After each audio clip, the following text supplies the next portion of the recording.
Hello, aujourd'hui on se retrouve pour faire ensemble la vidéo de comptabilité financière numéro 4 et aujourd'hui on va couvrir les amortissements et la dépréciation.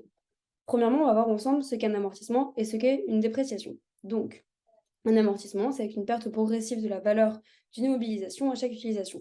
Cette perte de valeur, elle va être considérée comme une charge pour l'entreprise. Normalement, on l'a déjà vu dans la vidéo 1, mais cette charge, on la retrouvera dans le compte de résultat. De même pour la dépréciation, qui elle est une perte de valeur ponctuelle, imprévue et irréversible d'une immobilisation, mais qu'on va constater de la même manière que les amortissements comme une charge dans le tableau, dans le compte de résultat. Donc, là, comme vous voyez, un amortissement, c'est une perte progressive. Donc, imaginons qu'on a une voiture, plus on utilise la voiture, plus elle va être usée, le moteur va moins fonctionner, plus les roues vont être usées, etc. Mais ça va pas être du jour au lendemain. Alors que une dépréciation, ça aurait été du jour au lendemain. Donc, autour des amortissements, il va y avoir plusieurs termes à connaître. Premièrement, la valeur nette comptable. La valeur nette comptable, on va la calculer comme ça. C'est la valeur d'origine de l'actif, moins les amortissements cumulés, moins la dépréciation accumulée.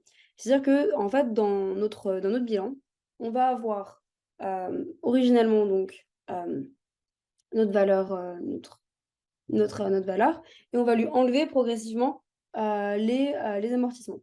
Et du coup, en fait, la valeur nette comptable, ça va être la valeur d'origine moins les amortissements. C'est-à-dire qu'à l'heure T, à l'instant T, combien vaut notre immobilisation?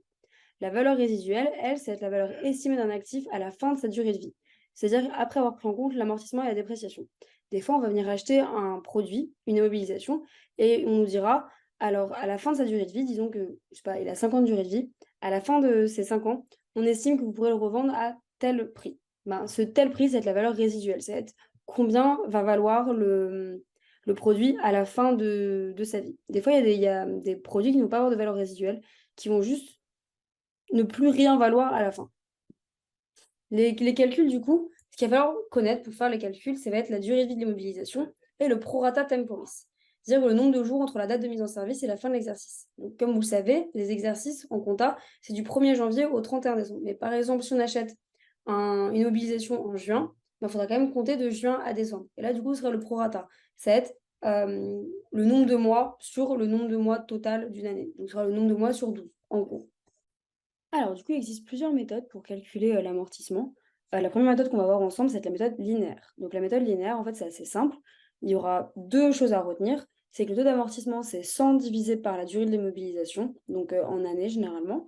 Et l'annuité, c'est ce taux d'amortissement fois le prix de l'immobilisation, tout simplement. Ensuite, je vous montrerai dans un exemple comment est-ce que ça fonctionne précisément.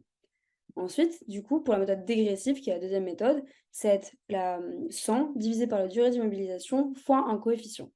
Et cette annuité, ça va être donc la VNC, la valeur nette comptable, donc dernière année en dégressif, divisée par le taux linéaire, donc le taux qu'on a vu juste ici. Et ça, pareil, je vais vous montrer un exemple sur lequel ça va être beaucoup plus clair. Donc, la méthode linéaire, en fait, alors là, il y a un petit bug, voilà. En fait, là, ce qu'on va comprendre, c'est que là, on va avoir 21 000 fois 20%, donc 100 divisé par la durée de l'immobilisation, 5 années, fois le prorata. Donc c'est pour ça que cet exemple, il est bien. C'est 7 sur 12, parce que là, la mise en service a été mise en juin, donc on calcule l'amortissement pour juin à décembre. Et ce qui fait qu'on va avoir un amortissement de 2450. 21 000 fois 20% fois le prorata. Et du coup, la VNC, ça va être 21 000 moins cet amortissement. Et du coup, cet amortissement, après, on doit le retrouver qui est là. Donc, on va pas faire, en fait, justement, 18 550 fois 20% fois le prorata. Non, non. Là, justement, vu que c'est une méthode linéaire, en fait, on va toujours partir de 21 000. Donc, on va à chaque fois faire 21 000 fois 20%, 4200. Et on va enlever à chaque fois de la VNC cet amortissement. C'est un amortissement linéaire. L'amortissement reste identique toute l'année, enfin tout le temps de l'immobilisation, sauf au moment là où il y a le prorata, tout simplement. Donc maintenant, pour la méthode progressive ou dégressive, en fait, on va partir du coût d'acquisition. Donc on va faire coût d'acquisition fois 30% pour avoir donc du coup l'amortissement. Et ensuite, on va toujours faire l'amortissement et le taux à partir de la VNC. Ce qu'on ne fait pas pour la méthode juste avant où on partait de toujours le coût d'acquisition pour avoir l'amortissement qui reste identique et stable toute l'année. Là, en fait, l'amortissement va diminuer tous les ans, en fait. Là où il y a 210 000, bah 30%, c'est 63 000, donc on enlève, etc., etc., etc., jusqu'à arriver donc à la VNC. Et là, justement, c'est la valeur résiduelle, la valeur du produit, de l'immobilisation à la fin de sa durée de vie, en fait. Donc voilà. Ensuite, finalement, la dépréciation, je voulais faire un point rapide sur ça.